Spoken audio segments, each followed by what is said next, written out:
Hail, hail, the Celtsarehere, and what the hell do we care now? It's just top at another international break, and all of a sudden, things feel a little bit rosier. They feel a little bit more moving in the right direction, and we're here for another flagship podcast here on the Celtsarehere. I'm Quinny, and I'm joined as ever by Josh. Josh, good to see you, mate. Hail, hail. Good to see you, Connie. Good to be back on the show. Obviously, like you're saying, things feeling a bit more, I'd say a lot more positive than they have been throughout the season in recent times. So good to be back on the pod to discuss it all.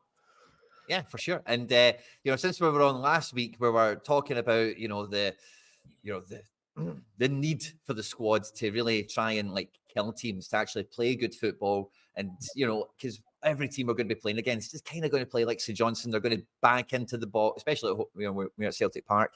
They're going to bank into the box, two banks. They're going to try and counter attack with one or two guys, and we need to know how to defend that. And we need to be able to actually cut these teams open and go and attack. And I think the 3-1 win at the weekend against St Johnstone definitely gave a lot of fans who, like ourselves and maybe a lot of the viewers on the channel here, who have been asking questions, big questions of all levels of the club, maybe have a little bit more to be happy about in terms of what's happening on the pitch with the manager, the players, and a few bits and pieces we'll get in between. At any point in the podcast today, guys, if you do laugh, you learn, you like something or whatever, please do like and subscribe to the channel. We're pushing for 10,000 subscribers, and we can't do that without your support, guys. So if you do enjoy the content here on the channel, please do hit the like button, get in the comment section, and subscribe for more, of course. But Josh, I think the big headline coming into the St Johnstone game was the last-minute news. Again, last-minute injury news. We had Liam Scales dropping out of the defence, and just as we think, Vickers is back in training, and everything should be all rosy in the garden, the defence should pick itself. At the 11th hour, the 12th hour, we get that kind of news, and Stephen Welsh comes in to deputise. Do you think that, I don't think it really necessarily changed the way of the game or anything like that, but in terms of preparation for this game, how did that one meet you? For me, I wasn't really too concerned about it, particularly given the fact it was St Johnstone at home. Listen, see if it was a different game and you're having to kind of put and change the defence up, but I've got to remember that Welsh did play 90 minutes a week before, and he done it again at the weekend, and then it's a game you expect him to come in and do well in and do his job, and he did that. So not too many concerns surrounding that before the game. If Carter Vickers wasn't there, listen, it could have gone either way. We've seen what happened when he came off in the match, but I'd say that was probably more down to him moving away centre back maybe, and not bringing Lagerbielke on earlier than he did. But on the whole, just the performance was very good. The intensity of the football was good, and it was a very good watch, actually pleasing to see, and a lot of similarities, I would say, to the Dundee game. We won 7-1, I would say, and on that night, I think everything just fell into place. Everything Celtic touched that game turned to gold, and I was actually looking at it, and Saturday Celtic had 23 shots on goal. In the Dundee game, they had 17, and in each game they had both 10 on target. So I would say there's a lot of similarities to both games, and there was just quite a few unfortunate moments in the game that caused the scoreline not to be bigger. And I would say that certainly the scoreline was one that St Johnstone were probably pretty happy with, considering how the game went. And listen, Johnstone, the offside goal, Kyogo had 2 or 3 offside goals. He hit the bar, so it could have been easily another 6 or 7-1 demolition job. And just the quality of the chances Celtic seem to be creating now are much better than they have done before. And guys coming back into the team like Nicholas Kuhn, who's on an upturning form at the minute, man of the match display, rightly won that award at the weekend, looked really good in that right-hand side again. It was for him, after the Levy game, I'd say about bringing that performance forward. And now he did that against St Johnstone, getting a goal and an assist. Kyogo also getting a goal and an assist. Good to see the relationship that they two are having. Obviously, Kuhn crossing the ball in for Kyogo, and it was great movement from him. If you actually watch the goal again, he's standing in front of the St Johnstone defender, and then just when Kuhn begins to cut inside, you see Kyogo go back towards the penalty spot and then run round the back of the St Johnstone defender, who stands still. Cross comes in, then he heads it. So it was actually a brilliant goal from him. And the second goal, the Kuhn goal, was brilliant as well. You look at that pass Taylor plays to break the lines. A lot of people forget he's capable of doing that. Just because he's not getting forward and getting to that byline doesn't mean he's not capable of contributing to the attack, and that just shows what he can do. And then first time cross from Kyogo to Nicholas Kuhn, who couldn't really miss. And then the Forest goal was a brilliant strike of its own. Good pressing from the team. Daniel Kelly, Matt O'Reilly, and and the wingers kind of crowding out the St Johnstone defence and winning the ball back high up the pitch and then passing it to Forrest, who thoroughly strikes into the corner of the net. Also, another chance was the Iwata one. Tomoki could have had a hat-trick. If you look back at the highlights, he has one off the line in the first half, and then he hits the one where it just is tipped over the bar by Mitov, and then the header right at the end. So on another day, Tomoki probably gets himself a hat-trick, which would have been something. So I think that just shows how good the performance was and how good things are. And going forward, we'll probably touch on it in a minute with the likes of Hatate, McGregor coming back into this team. I feel like things can only go up. For sure. I don't think I definitely don't think the defence was really called into question too much either. No. I think the spectre of knowing that Vickers isn't going to get 90 minutes is something I was a wee bit nervous of. And like you've mentioned, that came to pass. He only plays 75 once we go 3-0 up and there's a wee bit of shuffle around. But it's the goals, the style of play, the route to goal that we took was much, much more enjoyable to see, because the big thing that's been lacking from this Celtic team has been, penetrating the centre, actually controlling the centre ground and playing those direct balls. And for anyone that goes to games, I know Josh, you're at the games all the time, you see the runs that Kyogo makes off the ball and the amount of times he's not found is pretty criminal. But what we started to see at the weekend is like Nicholas Kuhn, when he's out here, he's like magnetically drawn into the centre of the pitch, which is fantastic, which is the kind of play we expect to see from Abada. Now, sometimes he was just coming into this area here and then it wasn't really amounting to much, but when the ball then goes on to the left-hand side with the likes of Dyson and Taylor, he's staying in here. He's staying in here nice and narrow and being effective and being an extra body. Didn't really, this actual piece of play didn't really account to much other than the goal, because by the time that the ball gets played in from Kyogo, this is, of course, like you mentioned, where he's finishing his chances from. But it's also these balls that get played from the likes of like Taylor, Alistair Johnson, O'Reilly, or whatever, that come from like these kind of direction of travel for the ball. For Kyogo's goal, like you mentioned, we just had this season, these balls that get played through the centre area into the goal funnel, if you like, right in front of it. We've been starved of that service for Kyogo all season, not just him, but anyone else that's been playing. Dyson makes those runs as well off the left, as we've seen when he's fit and available, similar to one or two other guys that have played across the season in the wide areas. So seeing much more penetration come through the middle there with those balls, maybe over the top, playing it in for Kyogo or Dyson on the run, or even like the Taylor one that you mentioned, just sliding it through. And Taylor and Alistair Johnson have had a lot of work to do over the last couple of weeks without McGregor and without Hatate in these kind of areas here. And the best Taylor that we've had at Celtic is in this area, linking up with Hatate and causing that to run. And without, Bernardo gives a good shift in here to like facilitate the ball, to move it and pass it, whatever, without really grabbing the game by the scruff of the neck himself. He's not really got that in him, it seems. But it's good to see Taylor is getting some of those opportunities, and Alistair Johnson's game is kind of coming on to a little bit now. So I think from the attacking style of the game, we've seen a lot more of that, direct, like, let's try and kill the game off, let's try and kill the team off, which is exciting, causes those chances. Like big two, Iwata there, as we've seen on the statistics, two big chances missed, two open goals, as we call them, or tap-ins, and Kyogo with 3. So that's an additional 5 goals there that, XG-wise, chance creation-wise, that, should have been there on top for sure. One thing I did find, but I was thinking about as you were talking there, Josh, that really surprised me in the game, like I kind of mentioned a moment ago, we knew that, or we highly suspected Vickers wouldn't get 90 because he's under a real strict kind of minute management at the moment. But the decision to bring on Odenholm for Carter Vickers and slide Iwata into centre-back, like, don't get me wrong, on the face of it, Iwata's played centre-back for a long period of his career. We've played him in cup finals at centre-back, and probably the majority of his Celtic career has probably been in centre-back, believe it or not. So I get it on the face of it, right?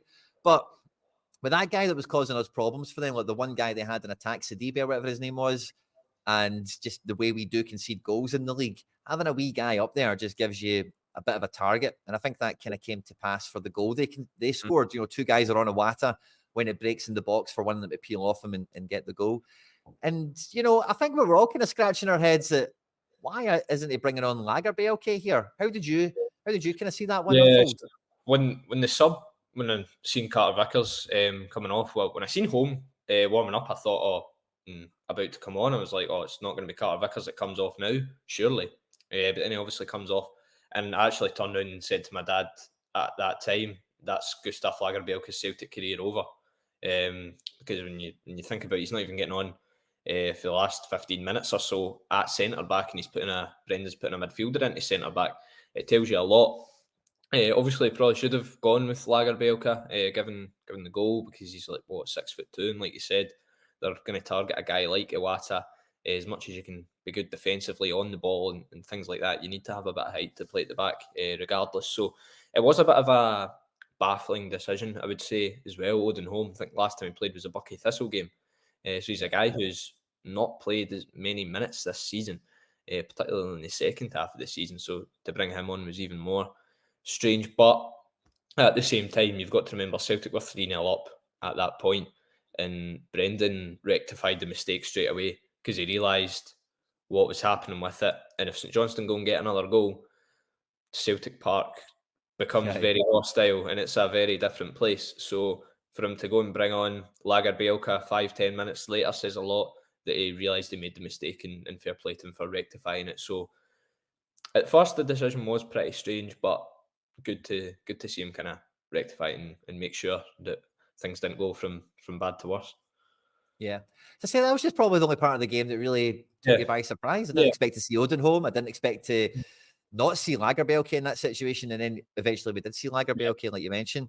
But yeah, it was a great game for, as like you say, the manager kind of reading the situation as well, and like starting Kyogo, Kuhn, and Dyson, takes it did take maybe some people by surprise. Also, I think Ida not scoring in the last game, Kyogo scoring from the bench, Kyogo being the main guy at the club, and I know Ida's been the January signing that's got a few, but if Kyogo's on, he's on, kind of things. He's the guy that's starting for us. So that front three combination, but this does feel like Rogers ball. This does feel like the sort of shape we were doing, pre-season when we had the Bada to call upon and everyone was fit and available. We played a front three of Dyson, Kyogo, and Abada, and we looked hot to trot. We looked dangerous, and that front three combination, everybody kind of spoke about them with some of the build-up stuff a moment ago, but all three of them really did seem like, in the best version of themselves in that kind of combination. Yeah, I would agree with you. It's a dynamic front three. It's a front three that has lots of pace, has lots of goal threat. Obviously, Kuhn scored a few since he's joined. Maida scored a hat-trick last week. Kyogo's got 2 in his last 2 games. So it definitely is an attack that will strike fear into the hearts of defenders, because you look at, Kyogo's record, Maida's lightning quick, and Nicholas Kuhn, obviously, he's just joined the club, and given his first couple of months, maybe there was a lot of doubt surrounding him, but we didn't really know about the weight loss thing and having his teeth coming out. So it's good to see him really coming into his own at the minute. And like you said, it is Brodge ball, as some may call it, that we're playing now. And those guys, as much as we've said Ida suits his style more, the way we've been playing the past few matches, I would say Kyogo probably suits it more, just in terms of his movement and the amount of crosses, low crosses as well, that we seem to be putting into the box. So a lot of positives there in the attack. I would say I'm a really big fan of Kuhn since he's joined the club. He reminds me a bit of Patrick Roberts. Obviously, Patrick Roberts, when he was here the first time, didn't really get that run in the team that he probably wanted. But Kuhn seems to be coming in, and he's doing really well. I rate him highly. And then Maeda's his own player. We know what Dyson can provide. Maybe some doubts over him when results were poor this season. A lot of people kind of criticising his technical ability, etc. But in terms of pressing and just the overall effort he puts into games and the threat he provides popping up at that back post. At Motherwell away, the game where Ida scored 2 goals off the bench, Maeda could have easily had 2 that day just by popping up at the back post. He missed 2 open goals. Okay, you've got to convert them, but you need to be in the positions in the first place. And he constantly gets into those areas. And Kyogo as well, we know what he can do. So a lot of positives in terms of the front three. And I think going forward, that is probably going to be the first choice front three. Of course, Yang, Palma still out injured, and those guys coming back are only going to increase competition. And I would say, put it this way, you've got Kuhn, Kyogo and Maeda. I'm sure a lot of fans are very happy with that front three at the minute. But on top of that, when fit, you've got Palma, Ida and Yang, which is another front three a lot of people would probably be content with starting as well. And you've got James Forrest to throw into the mix. Matt O'Reilly can score goals from midfield. We know how much of a threat Hatate is when he comes into the team and scoring goals. So you've got quite a lot of attacking options there. And with the amount of chances Celtic are creating, you look at the Dundee game and drawing similarities between that. Obviously, the Hearts game, I think you can just throw that out the window. That's a case of its own. So Celtic are really coming into their own now in terms of attacking football, and the options we have in the team that can help contribute towards that can only bode well and be positive between now and the end of the season for me.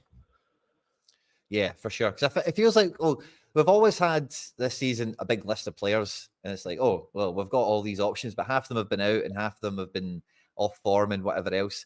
And I feel with Daisen Maeda, like on this channel, we are big supporters of Daisen. We love the guy, and he does divide opinion. He does frustrate. Yeah. He does go through cold patches where he's obviously not delivering as much. But I think the one thing we've always seen from him in a Celtic jersey is he needs reps. Once this guy's got 3, 4, 5 starts on the bounce, he's probably good to go thereafter. He starts putting chances away, he starts making things happen a bit more. And I always feel Sod's Law has been happening this year and probably a bit of last year as well, where as soon as Maeda in particular, maybe Kyogo to a lesser extent, gets into that rhythm, we get an international break. And then they fly halfway across the world, and then maybe something happens or something doesn't happen or whatever. And it's just like, oh, blooming hell. So it's only Maeda that's been called up this time. And I don't know who all their opponents are, but I know their first game is at home in North Korea. So I don't think that's going to be terribly taxing, thankfully. So in the second match, I'm not too sure who they've got. So I hope this is I hope we have Daisen in full form at, fully firing, all cylinders are going for the wee man in that engine he's running. And, between the back end of the season, because he is one of the very few players at the club, period, that operates on any metric in a really elite percentile, like really is like top of the food chain. And that's like energy, pressing, and all the rest of it. And although those things aren't always directly leading to goals, we've seen he's capable of, finishing the moves off and stuff like that when he is on form. But it's the domino effect of his play up there with busybodies like Kyogo, Kuhn, and even like probably the next big question that does come into the attack. It's probably a double. It probably is with that whole second string that you mentioned, right? But number one, Yang was firmly in the ascendancy before Kuhn's had these couple of games. He's had a 2-game suspension that he will be returning to the team from after the international break. And Yang, like when I watched Kuhn against St. Johnstone, and St. Johnstone are one of the weaker opponents we're going to come across, looked good. And he kind of started again, I think, like in one of his earlier performances for us, looked a very similar performance to if you look at like Rapid Vienna highlights and stuff like that, where he's good one-on-one. Like one-on-one, he's really good out wide at taking a man on. But if he gets doubled up on or there's 3 guys out there around him, he maybe can struggle. But one of the things that really impressed me from Nicholas Kuhn at the weekend was like the notes I took of the match. I was just checking it there. But the word I wrote was he's like a silent passer. Like his passing is so nice, and it doesn't really look, it's not maybe like balls that pure split the defense or open it up. They're maybe traveling like 5 or 6 yards in tight spaces. But when you're watching it from TV, I don't know what it was like for you, Josh, at the game, but you almost can't even tell that he's passed the ball until you see the ball moving. If you get me. Yeah, he's quite slick in his movement, even on the ball and off the ball. I would say so. Yeah, definitely. I would agree with you in that point. And he does have that ability to unlock a defence with a ball over the top, or whether it be a ball in behind. We've seen it against Livingston. Brilliant pass for Maeda for the goal, and then it was a very similar ball they played for the opener in the weekend. So, and he does possess that goal threat. Like, see the one that he scored at the weekend. That's like very similar to what you see Leo Labada used to do for coming in off that right hand side and scoring goals like that. So that's hugely positive. Just on the Maeda, the second game is away at North Korea. So let's just hope it doesn't get kidnapped or something like that. That would just be typical of the way Celtic season's going. So hopefully, maybe they let North Korea beat them so that they can leave the country freely. So back to Kuhn. I would say, yeah, definitely he does. He's a slick player, even in terms of like you expect it from him. I see when he come in, right? Maybe I'm just weird in terms of the way I look at this, but the way players look and the way they carry themselves, like Haksabanovic is another one. You expect those players to be kind of slick and cool and good on the ball and things like that. And that's what I expected from Kuhn when he's come in the door, and he's certainly living up to what I thought of him. At least after his first few months where he wasn't too good. So I would definitely agree with you on that point. Yeah. It looked really tidy, and it's like you say, it's moving into. It can come into these areas here and then play the diagonal into the box over the top, no problem at all. But if he's getting stood up 1-on-1, he wants to play a wee tidy pass to somebody else, a wee quiet one running around.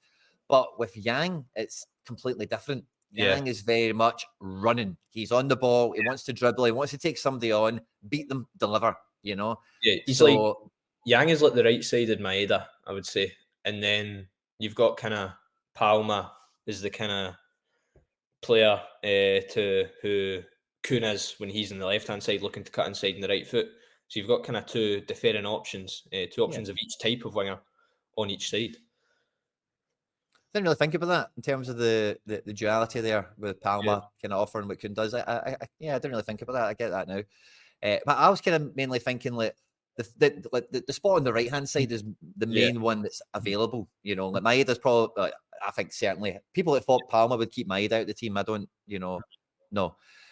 Dyson and Kyogo. Kyogo and Ida will probably see a bit of rotation between now and end of the season because Ida does have qualities and has been good. We're not writing him off at all in that way, but it's that right mid spot, right wing spot that is up for grabs. And between the two of them, it is really still there for either one of them. I don't know if one of them could make it their own between now and the end of the season, but they're both going to be trying, and it's going to be interesting to see what style maybe the manager would rather succeeded, because they are a bit different. We own them both, none of them are on loan. And, like Yang's had his own bedding in process over the year. And like we've already mentioned, we couldn't come in January. He's had a bit more of a steep curve to climb in that regard. But, having that third option that is dynamic, like Yang, and Yang's problem has probably been final ball, final execution, and Kuhn's has maybe been like, because you think about the goal he got against Aberdeen, like since he's even showed up, like he's been kind of like, he's still managed to influence matches when he's played, but people were like writing him off 2 weeks ago or whatever, like because he came on and played a game and he couldn't get by him. They get subbed at halftime, I think, in a match as well. And so it's it's that'll be a fun competition to watch kind of develop. And I think only serves the likes of Dyson and Kyogo better, because I've said this quite a lot on the channel, Josh, for the last year and a bit, right? But Kyogo has got this little bit, excuse my language, everyone at home, but selfish bastard in him, where he won't pass when he should. And sometimes it's, striker doing the striker thing. But sometimes for me, it is borderline toxic. And again, just with my notes under my nose, I've gotten the 36th minute. I don't know what the score was at that point. No. Was it? It was 0-0. Do you remember the thing I'm talking about? It's him and Maeda. Right. 2-on-1 or something like that. They're both breaking through, and he should be playing Maeda through, and he takes it wide left before taking a crap, or wide right, and takes a terrible shot. And when I seen that, I'm like, that is the behavior that gets you dropped, and that's the behavior that like hurts the team, because they are at 0-0. It is 0-0 at the 36th minute, isn't it? It is. He opens the scoring 4 minutes later. We should be passing that ball every time. He should be playing his best pal through. But it's always Dyson as well. Kyogo does this all the time, where he's got an opportunity to play Dyson in for a goal, and he'll either try and give Dyson a different type of pass that will make sure he needs to give it back to Kyogo, or he'll keep it himself. He'll never, or very rarely. And that's why you see the assist for Kuhn. Yeah. Lovely. I've never seen him do that for Dyson. That's true. I have never, ever seen him play a ball through like that. And I'm maybe reading too much into it, right? But I have seen that happen because I watch these players through a special kind of lens, if you like, it's happened so often. And when I seen that in the 36th minute, I was, I had steam coming out my ears. I was like, you wee bastard. Sorry for the language again. We're 0-0. Play your pal in. I mean, we're all in the same team, for Christ's sake, An assist is just as good as a goal for a lot of Celtic fans and for the bloody scoreline. So make that happen. So yeah, it was good to see, a bit of the synergy kind of kicking on a little bit. We did see some passing between the two of them. We always see Dyson really happy to play Kyogo in, but that was, it was under my nose with my notes, and I thought I would bring it up in case anyone else seen it, because it's been in the back of my mind. I've mentioned it sometimes, and I know some people maybe comment, I didn't really see that, Quinny, or what minute did that happen? But I had it all kind of on this one, so you maybe see it in the highlights, because there was a big chance missed. It was in the highlights. Yeah, it was in the highlights. But like a good lawyer, getting the evidence out there, which is fair enough. And it's something you probably want, though. Like, see if the game ends 0-0, and that's arguably one of your biggest chances. I think it was at Ibrox earlier in the season. There was a very similar one to that on the right hand side, with the scoreline at 0-0 in the first half. And similarly, yet again, he goes and opens the scoring a couple of minutes later. But I remember the chance, and I'm not sure if there was a guy in the middle. There might have been, but I suspect there probably was, given the way we have the on-rushing midfielders and wingers coming into the box, where he's at a very tight angle with Jack Butland, and he goes for goal, and I think it just hits the side netting, something like that. So, yeah, I do get your point, but unlike you, I don't have the evidence to back it up this time.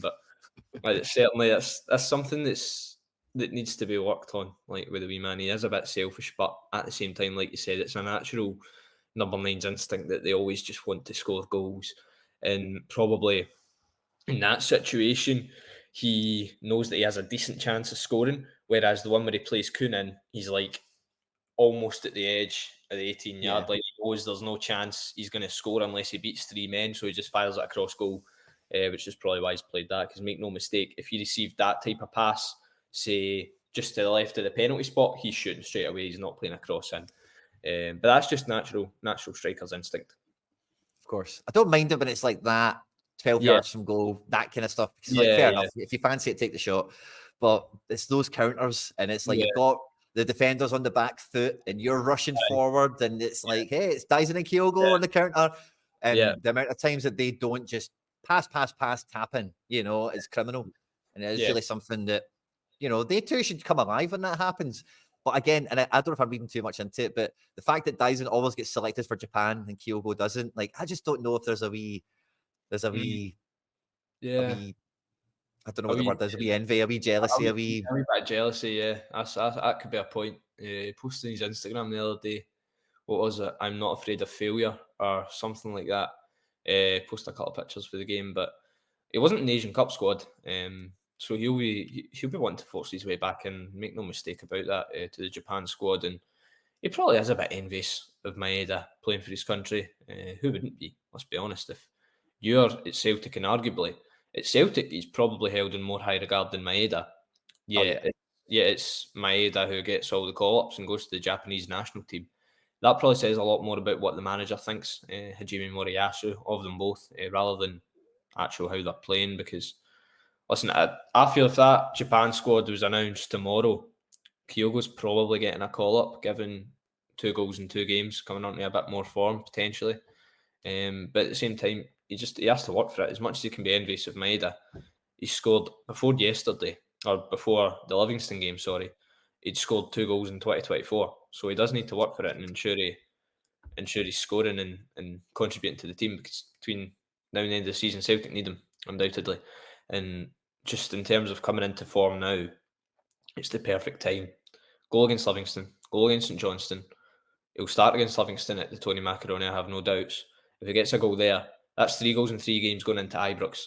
And we know how clinical he's been in derbies before. 2 winners in the games this season already. So you want a fully fit, which he is, touch wood so far, and fully fit, firing Kyogo going into this game, because that could easily be the difference between the sides, because it has been already this season. Big time. The midfield is probably the last thing. We've kind of skirted around the midfield a little bit with the Odenholms and whatever, right? But, Bernardo is, again, like, on the topic list, for the sense of, like, the transfer fee we've got for him, the lack of, like I mentioned earlier, he doesn't grab the game by the scruff of the neck in midfield. He's a facilitator. He'll keep the ball moving. He'll play the game. He'll play the system. He'll run into spaces when it opens up for him.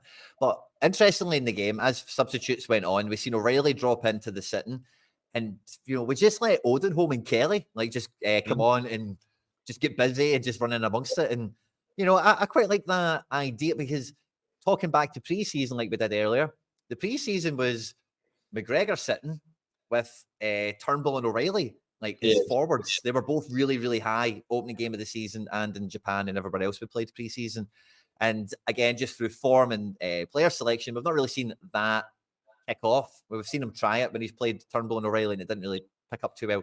But seeing those kind of guys being the next generation, the understudies, the second string, whatever you want to think of them as, really delivering a lot of high energy in that kind of tactical shape, if you like. That was quite exciting for me, because some of the games that we've, I wouldn't say struggled in domestically, it's maybe not the word, but like being clueless in, sometimes you just need like a bag of energy to come on Yeah, I and, think just run for it.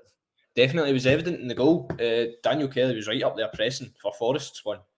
Odin Holm might have been there as well, but particularly I remember when I was watching the highlights, Daniel Kelly being there to win the ball back high up the pitch. So these young guys have got a lot of desire, because you look at them, Kelly's just a youngster coming through the academy, so he wants to cement his place in the team. Odin Holm's another one. He's only 21, but he's not really played as much as he would have liked. Maybe injuries here and there, but he's another one who's going to be full of desire to try and nail down a place in that team. Bernardo's an interesting one. Apart from that run of form over the festive period, he's not really stood out for me, and he's not really warranted enough for Celtic to buy him permanently in the summer. And I feel as though when Hatate comes back, he's the first one who drops out. But it's an interesting case, because he's not done anything bad, right? You've never looked at Bernardo and thought, oh, he's had a stinker today. And he's had more good performances probably than he has bad. But at the same time, maybe it's just because of how good Celtic's other midfielders are, like Matt O'Reilly and Rio Hatate. The fans know them to just continually score goals, assist, put in standout performances.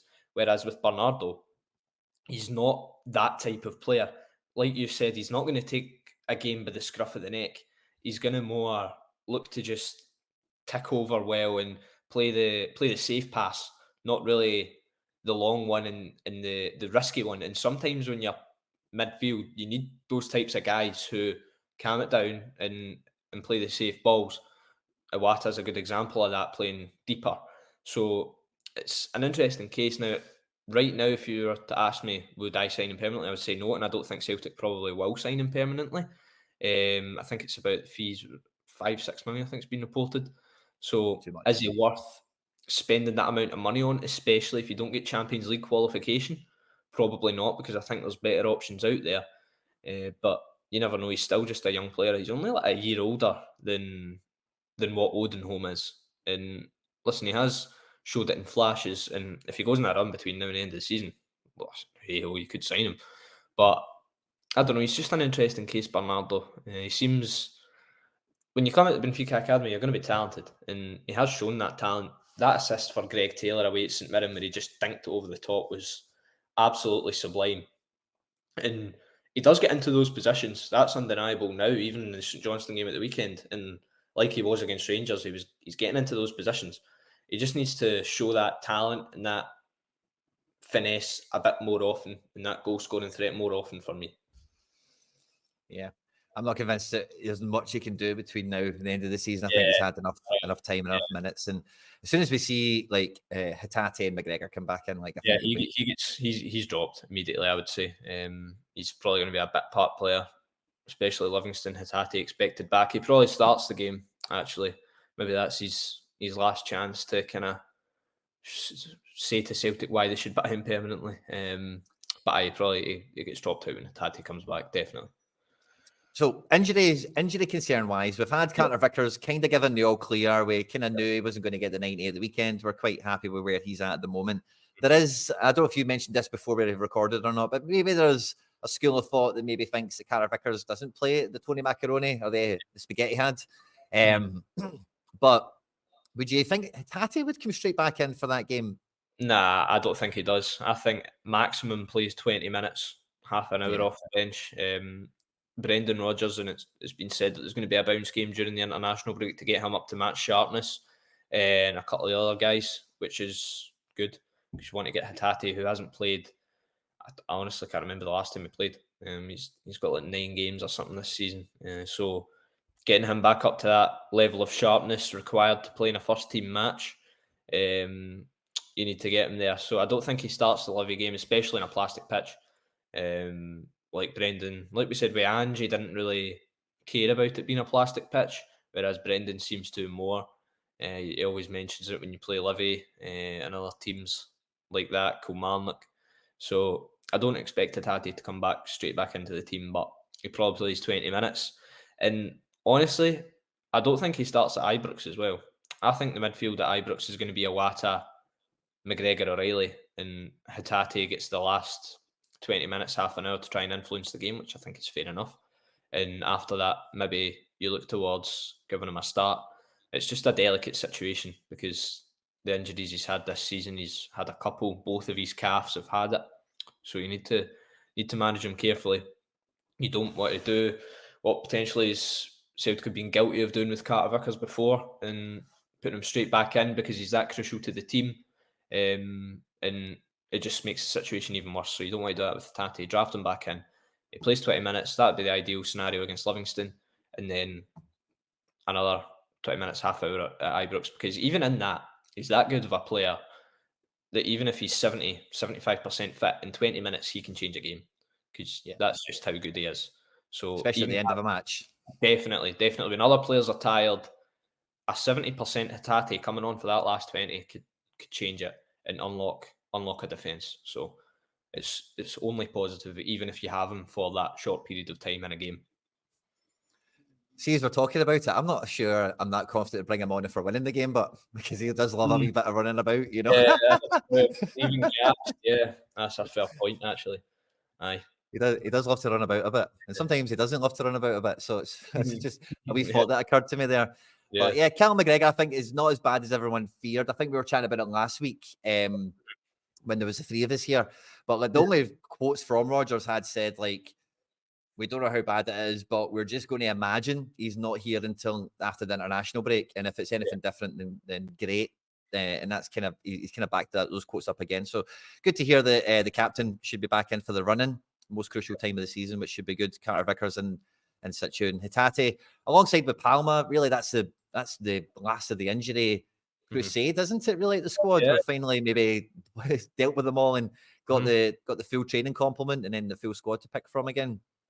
So it's onwards and upwards. And in terms of getting them back in for the running, I think it is hugely important, very vital, because we need, the league now is coming down to the two derby games that are left. Yeah.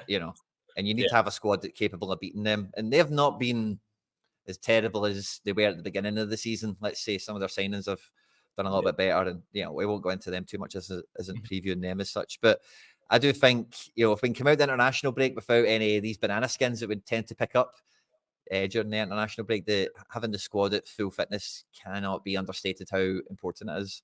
Yeah, it's massive. Like, Celtic have the best squad in the country. There's no doubt about that. But throughout the season, not every player has been fit. I don't think there's been one point, even in pre-season, not every player was fit because Cameron Carter-Vickers was returning from an injury.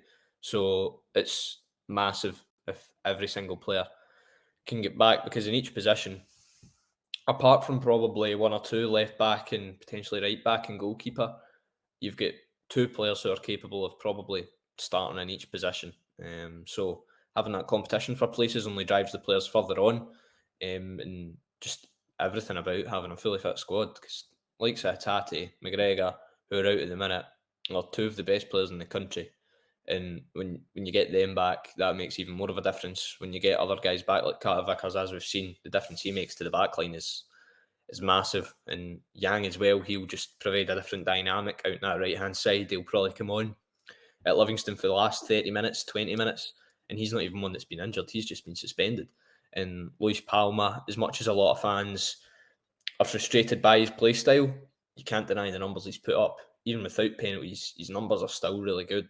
So he's another one who's going to come back. So it's only looking positive now. The international break, like you say, you just want to get through it. McGregor obviously won't be playing for Scotland. The only really players Celtic have, notably on international duty, are Bernardo with the Portugal 21s, Taylor and Ralston with Scotland, and Daisen with Japan, because none of the South Korean boys get called up. So there's only really 4 or 5 players are going to have to. Did O'Reilly get a call? O'Reilly did get the call. But I doubt. Who they playing? Maybe. I doubt he's going to play, to be honest, because I don't even know if it's friendlies Denmark. Probably has friendlies Denmark have, but I doubt he's going to play much. So there's only really 5 or 6 players you're really going to have to worrying about over the international break. And apart from probably O'Reilly and Maeda and Taylor, they're not really the most crucial. Like Ralston, would you be too bothered if he got an injury for 2 to 3 weeks? As long as Johnston's fit, you're probably fine. Similar situation with Paulo Bernardo. If he got injured now, with the options that are coming back into the midfield, you wouldn't probably be too gutted about it as much as you want everyone fit. So international break, you want to come through it, and for me, the Livingston game, you just want to come through that with no players injured, because that's a banana skin. You just want to come through that. I'm not too bothered regarding the Livingston game about probably performance level as such, because you just want to win the game. It's the game before the derby. You just want to come through without any injuries and with 3 points. That's all that matters. So if Celtic can keep the players fit and get the results, then it's all full steam ahead to Ibrox. Yeah, I would mainly agree with that, but I'd love to see us outdo the cup result we had against them recently. Definitely. Yeah, I'd love try and to. maybe you want score to a see few that more and keep the pressure on a wee bit. But no, definitely the points are the most important thing, because with their game being postponed, that's going to pile up for them later. Yeah. And just keep that pressure on, lock the 3 points in first and foremost, definitely. But to really turn the temperature up, 4, 5, 6 goals would be great. Yeah, but I think you mentioned a great point there, that the squad is basically sitting, with the exception of the fullbacks and the goalkeeper, basically to a position. And it feels like since we've had some heads rolling, a scout and somebody else leaving the club a few weeks ago, we're starting to hear rumours and get transfer links and whatever for whatever we might be doing in the summer. I don't know if we mentioned Kikir last week, but last week we got linked to the Turkish #1 keeper, the contender for Turkish #1 international goalkeeper. And earlier yesterday, I think it was, reports are coming out from Holland that we have been linked to Etienne Vassen of RKC Waalwijk as a potential Joe Hart replacement. Yeah, interesting. Quinny, you probably know a lot more about him than me, but just going by what I've read and what I've seen, the saves he makes and his XG prevented is very good, and the amount of goals he's prevented is very good. And now he's not made an error all season that's led to a goal. That's hugely positive, and he's quite a commanding keeper, I believe, as well, in terms of coming for crosses and things like that. We were talking about him off air. He's the option. He's not like a Dominic Livakovic, or like you said, even Shakir, who I linked with previously. He's probably going to come in and do what Joe Hart did, to be honest. Although he's 28, he's probably going to come in and be the #1 for 3-4 years, which, listen, isn't bad as long as the guy's good. And going by his numbers so far, he looks pretty decent. Valvik, I think that's how you pronounce their name. A relegation threatened team, and he seems to be doing pretty well for them. So I would, and as long as if he has that headgear on, like I've seen him, if he plays like Petr Cech, then I'll be happy. So Etienne Vassen, he does have the headgear on. I've seen that you got a concussion earlier this season, but this guy is like a goalkeeper's goalkeeper. I actually know a little bit about this guy prior to the links, which is cool. But if you look, like Waalwijk, let's say, a relegation threatened, they concede a lot of goals. They don't get clean sheets very often, if ever. But this guy consistently, it doesn't matter who they're playing against, if it's Feyenoord or another team down at the bottom of the table, like he makes saves from inside the box, from outside the box. He clears the area. His keeper sweeper action is like he is an all action goalkeeper. He's very well tested. A very rubbish team. So I was saying to you, I was rather surprised that we were linked to him. Yeah. Because of his age, and like he's a very good goalkeeper for sure, but he's not played in Europe. He's not been at a big team, necessarily to strut his stuff. Now, I was actually surprised Feyenoord were heavily linked to be signing him in the summer. They ended up staying at Waalwijk, and now it seems like I thought Feyenoord would probably sign him this summer, but we're in for him, which is quite good because Feyenoord, of course, are pretty much the same kind of space that we're in. But this guy's a really good goalkeeper. I wouldn't mind if we got him, if the statistics translate over well, because Barkas had fantastic statistics, and that's the problem you have with stats, is you need to marry it with the eye test. I've watched the guy. He is a big, good, strong goalkeeper. He got a concussion earlier this year, and he put the headgear on to come back as quick as possible. He's not shy. He's not scared. He'll put his body in where it hurts, and like I say, he's a proper save machine, kind of thing. And we've maybe not had that since Fraser Foster or the Arthur Boric, type of goalkeeper, where they enjoy making saves and they really like own the castle that they're guarding in that sense, But at 28, like you say, he is just going to come in to be our goalkeeper. He's not somebody we'll be looking to transfer on. He's not a project. He should be at the top of his career. Kikir, who we were linked to last week, I think it was like 26 or something. So I find it reassuring that that's the age range we're looking for, is 25 to 30. Yeah, that's what I was going to say. At goalkeeper, you don't want someone who listen, if you bring in a 21-year-old for England, let's just say you're taking a chance on them. We've seen it with Burnley this season, and the boy they signed, I think James Trafford was it? They brought in, they kind of bombed out Muric, and he's got the games. And from what I've been reading on social media, obviously it can be misleading at times, that's probably been the wrong decision from Vincent Kompany to bring the boy Trafford in. So you want to bring in someone with a bit of experience and who can make the saves and who is relatively proven, which I think Vyson is. Playing for Waalwijk, he's never going to play for the Dutch national team, let's be honest. So I think you can just discount the international side of things, especially when he's from a country like the Netherlands. Let's be honest, if he was from somewhere like Luxembourg, he'd probably have over 100 caps to his name, 50 caps to his name. So that's you can look at it that way. And like you said, you want a guy who likes to make the saves and can make the saves, especially when you're in Europe. We spoke about this on podcasts at the time when Celtic were in Europe in the Champions League. That is the difference between progressing, between winning games like Barcelona at home in 2012. Okay, it was 12 years ago. Fraser Forster's the difference that night, and having a big goalkeeper who makes those saves is the difference. If you had a Joe Hart like he is now everyone rates Joe Hart. He's solid number one for Celtic, but if Joe Hart was in goal that night, the Joe Hart of now, Celtic aren't beating Barcelona that game. Let's not beat around the bush. So having someone like that in is absolutely crucial. In the cup final as well in 2019, Fraser Forster's a difference that day. So having someone like that in is crucial. Obviously, you talk about the Barcast thing. I think it's just COVID was the main thing with Barcast not being able to come out his hotel room and see his teammates, only really getting to see them when he's at training and on the pitch in games. I think if Barkas was signed and COVID didn't happen, he probably does all right as a Celtic goalkeeper. So yeah, it's a good link. 28 years of age, coming into prime for a goalkeeper is about 29, 30.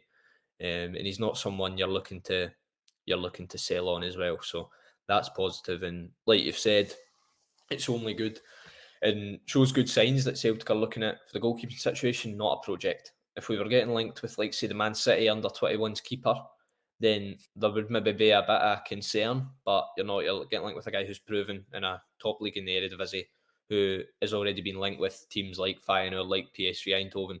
So it only bodes well. I'm sure they'll be linked with plenty more keepers before the transfer window. Yeah, I know according to some sources that we've been in chats with, that Celtic have probably have got a list expected to be around 10 goalkeepers that they've somewhat kind of, I don't want to say approached, but like obviously see where the Vassen and the Kikir rumours have came from. Sounded out, whatever we want to call it. I think Angus Gunn falls onto that list as well, this current Scotland number one goalkeeper as well. Etienne Vassen, Kikir, and we'll probably see another couple of names. I did a video, I'm not even sure if we've released it yet, actually, but I did a video looking at the best goalkeepers we could try and look at getting from the top 5 leagues in Europe. Mm-hmm.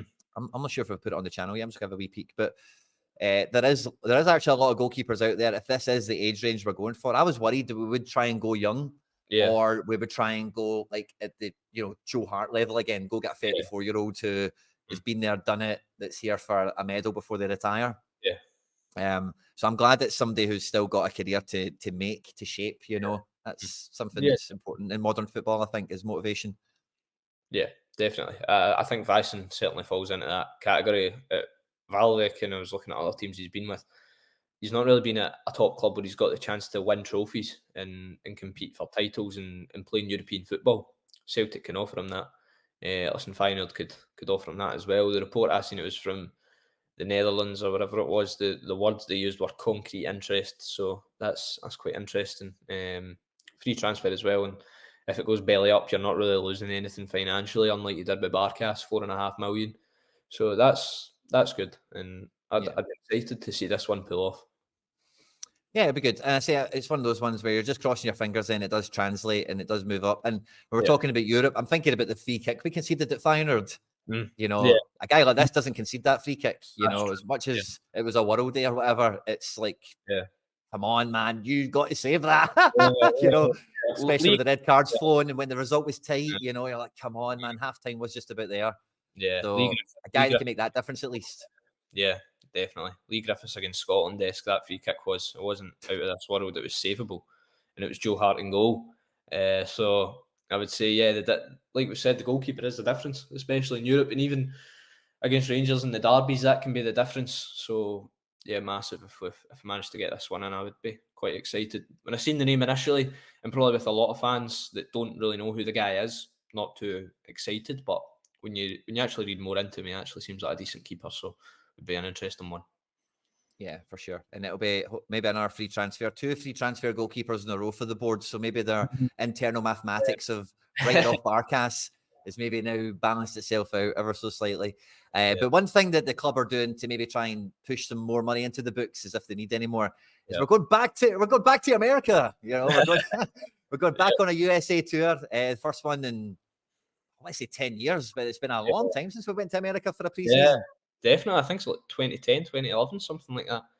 Even longer. Yeah, probably. It's the plea to keep Cameron Carter-Vickers at the club. We'll take you to America for a wee jolly, and that can get you another year. But that'll be interesting to see. Obviously, pre-season, it's all about getting fitness, and it doesn't really matter about the results. But the opposition, we've already announced Chelsea as an opponent on July 27th, so we know they've got a decent squad, good crop of players, but they're a team you'd be capable of beating, in my opinion. Going by a couple of times I've watched them this season, when they click into gear, they are a good side. But I think they're a side Celtic could beat on our day. July 27th for that game, and I believe it is Indiana, and the other games are taking place in DC and one of the Carolinas, South Carolina. I believe it is. So it'll be interesting. The last time Celtic played Chelsea in a friendly was 2006. Obviously, they're an old employer of Brendan Rodgers, so using his connections there. Now, I've seen teams that are in the USA at the time, and I predict this might be one of the teams that get announced as a friendly is Wrexham. They are playing Chelsea a couple of days before the Chelsea play us. So maybe Nice. after we play Chelsea, we take on Wrexham. I'm not sure what their pre-season schedule is. Maybe they already have games confirmed, and maybe it's not possible. But I think Wrexham could be a potential opponent if they're not having games scheduled already. Be quite interesting. Mate, see if someone told you 5 years ago that Celtic would be playing Wrexham, owned by Wrexham, and all everyone we know about them Yeah. in America in a Yeah. pre-season friendly, and they've got Stephen Fletcher up front. Oh my god! Nobody would have believed you. Oh my god, that is going to be unreal. Top bun's still going. So That is unbelievable. To be fair, I don't even know what the schedule is. I'm just putting that. yeah. No, but good call, mate. If it happens, love that. It would Connecting be the dots. I know, but no, I think the pre-season will be good. Obviously, USA last year it was Japan, so went to Australia as well under Ange mid-season. So good to see them branching out to across the world, because previously it was Austria under Rodgers that we went to in pre-season. So USA's a good one. The game against Chelsea is a Saturday night, so that'll be, well, it's a Saturday, but I assume it will probably be a nighttime kickoff over here at least, because what USA are 5-6 hours behind, something like that. So no, it'll be interesting to watch. Looking forward to seeing the games, and it's not as if it's an early pre-season. I was saying to Quinny off air that if we do finish second in the league, the first Champions League qualifier is not to the 6th of August anyway. So pre-season, Don't say that. pre-season isn't going to change anyway. If anything happens regarding the timing of it, so that's why they can get the plans in place now. July 27th for the game, so should be an interesting one. I'm quite disappointed though that it's not down south at Stamford Bridge, because that would have been a brilliant away day. Any away day down in England's brilliant. Seen it with Sunderland a couple of years ago. Went down there and won 5-0. So maybe when they come back to Scotland, maybe they get a wee friendly down south. That would be very welcomed. If Peter Law, and the organisers, if you're listening, I would ask you to do that. But the Chelsea game should be good. Yeah. And yeah, if we get in our couple of friendlies over there, it's all about boosting the club's image and all the rest of it. And as much as like it's maybe a bit of a pain in the ass of modern football, like we really need that, because we do have we have a legitimate, organic global fan base, you know. So like it's not really the same lip service. Like, I was listening to Talk Sport the other day, because Tottenham are doing the whole Australia tour, the Ange homecoming. It's like this guy goes home every year. You know what I mean? Exactly. That's the Ange homecoming. But they're raging about it because they never go to Australia, because Tottenham have got no fucking reason to go to Australia. You know, same with us basically. Apart from Tom Rogic and Scott McDonald and Jackson Irvine, we didn't really have any reason to go to Australia either. It's not really. I'd say there's a lot of expats. There There's a is lot of expats. That's true. That's true. But I heard the rumour Tottenham are supposed to be playing a friendly in Scotland before they head out to Australia. Well, actually, Andrew's adopted home. yeah, Andrew's. So maybe I wonder what the reception would be for Ange at Celtic Park if we got a friendly with them. I think we've got Tottenham on for a friendly, by the way, as part of the Ange deal. Aye, probably. Aye, that's true. Actually, that rang a wee bell when you said that. Yeah, maybe that could be an interesting one. But I would love to see the reception he gets at Celtic Park, whether it would be a good one or a bad one. I think it'd be a good one. I know this thing. I know a lot of fans. Myself, absolutely fine. Have no qualms with the way he left, but I know a couple of fans. My dad in particular, and I'm sorry if he's listening, but he despises Ange for just leaving. He's like he's as bad as Rodgers, and I think a lot of fans tend, not a lot, but some are maybe bitter in that sense. So it'd be interesting to see the reception he got. But I would certainly applaud the guy because there's no question of what he done for Celtic. He ran that football club for 2 years and won 5 trophies in 2 years and took an absolutely awful squad into one that's brilliant. But less of the Ange revisionism. It's Brendan who's in charge now, and Celtic have a title to win. But the Chelsea one should be good. I'm actually looking forward to it. Excellent. And we now kind of wave ourselves into a little international break of crossing our fingers and toes again and hope nobody gets injured or hurt or lost. In Dyson Maida's case, perhaps. No kind of game for us to kind of look ahead into forecast to this week. That'll be next week, of course. Yeah. And I think next week when we come back, we'll probably have a wee bit of international, what's been going on, movers and shakers and all that good stuff. But yeah, thanks to everyone that's tuned in. Don't forget to like and subscribe. And Josh, it's been an absolute pleasure as always, mate. Hail, hail. Yes, it's been brilliant. Thank you for having us on again, and we'll see you all next week, hopefully, when we return. No injuries, no Maeda taken hostage. Hopefully it's all good. On the hoops.